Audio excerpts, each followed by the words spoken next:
Karena kan ini juga melibatkan UMKM dan juga pabrikan gitu Pak. Ya, jadi Forum Kapasitas Nasional itu adalah sebuah kegiatan yang memang dirancang oleh SHK Migas untuk mendukung salah satunya program dari IOG 4.0 untuk meningkatkan multiplier effect di industri hulu migas. Nah, apabila kita melihat industri multiplier effect tadi atau efek berganda tadi, maka ada beberapa sektor yang harus kita lihat. Jadi strategi di hulu migas itu kita ada pengembangan kapasitas daerah, kita melihat ada pengembangan kapasitas nasional, dan kita juga melihat ada potensi perusahaan-perusahaan dalam negeri itu bisa melakukan ekspor ke luar negeri.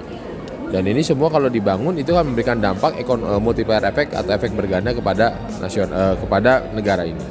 Nah, dalam memandang setiap sektor tadi, maka yang paling penting adalah kita harus menggali dulu potensi yang kita miliki di daerah. Nah, seperti yang kita lihat di Kota Batam ini, bisa kelihatan bahwa baik dari vendornya, apalagi di sini banyak sekali pabrikan-pabrikan gitu ya. Pabrikan-pabrikan di sini ternyata sudah punya produk-produk yang bisa ekspor ke luar negeri. Baik ke Timur Tengah, ada yang ke Malaysia gitu ya. Nah, di sini kalau kita tidak pernah kita datangi, kita lihat, kadang-kadang itu tidak tercapture dari Jakarta. Itu satu hal. Kemudian yang kedua, kalau kita bicara UMKM-nya sendiri, UMKM juga bidangnya beda-beda. Contoh misalkan kerajinan batik.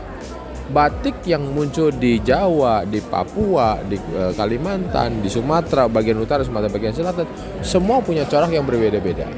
Nah, inilah kekayaan alam yang menurut saya perlu kita tunjukkan ke mana-mana. Belum lagi kalau kita bicara potensi sandang makanannya misalkan. Kayak misalkan madu, dibangun ada madu hutan, di sini ada produk tadi ada semangka yang bisa diolah yang sangat luar biasa, tidak ada yang terbuang sama sekali misalkan gitu ya.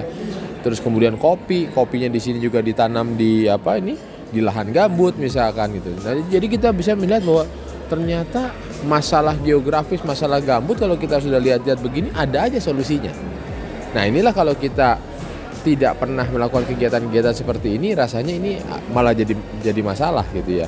Nah, tapi begitu kita melakukan kegiatan seperti ini, itu kita bisa melihat, bahkan kita bisa memberikan solusi. Oh, ternyata ini bisa memberikan manfaat lain loh. Selain multiplier effect masyarakatnya berkembang, tapi juga bisa menjadi solusi untuk misalkan untuk mendukung lingkungan menjadi lebih baik. Karena itu bagian daripada amanat pemerintah juga. Kalau di IOG 4.0 itu kan ada 3 tugas utamanya. Nomor 1 adalah produksi mencapai 1 juta barel dan 12 BCFD di tahun 2030. Kedua adalah peningkatan multiplier effect. Yang ketiga adalah bagaimana kita bertanggung jawab terhadap lingkungan. Nah, ini bisa menjadi solusi. Nah, di sini kita bisa lihat banyak sekali potensi-potensi yang bisa kita kembangkan, dan kalau kita melihat perkembangannya, teman-teman ini dengan kita gabungkan juga dengan misalkan dengan Tokopedia, dengan Sukovindo gitu ya. Ternyata kita bisa melihat bahwa perusahaan-perusahaan UMKM lokal ini atau perusahaan-perusahaan yang ada di levelnya sudah vendor besar juga ternyata masih banyak yang belum melek teknologi. Penjualannya masih berupa stand gitu ya. Padahal sekarang dengan zaman yang sudah begitu banyak kemajuannya, ya sudah harusnya bicaranya online. Nah, kehadiran kita semua juga pengen menaikkan lagi levelnya. Nah, itulah jadi munculnya program-program ini, hal-hal seperti itu. Termasuk yang terakhir adalah kesiapan daripada teman-teman UMKM khususnya yang memproduksi makanan untuk bisa siap di tahun 2024 nanti dengan memiliki sertifikat halal. Di sini Sukovindo kita minta untuk menjadi pembina mereka supaya nantinya mereka di tahun depan mereka tidak tertinggal dan akhirnya mereka bisa berkompetisi dengan lebih baik lagi.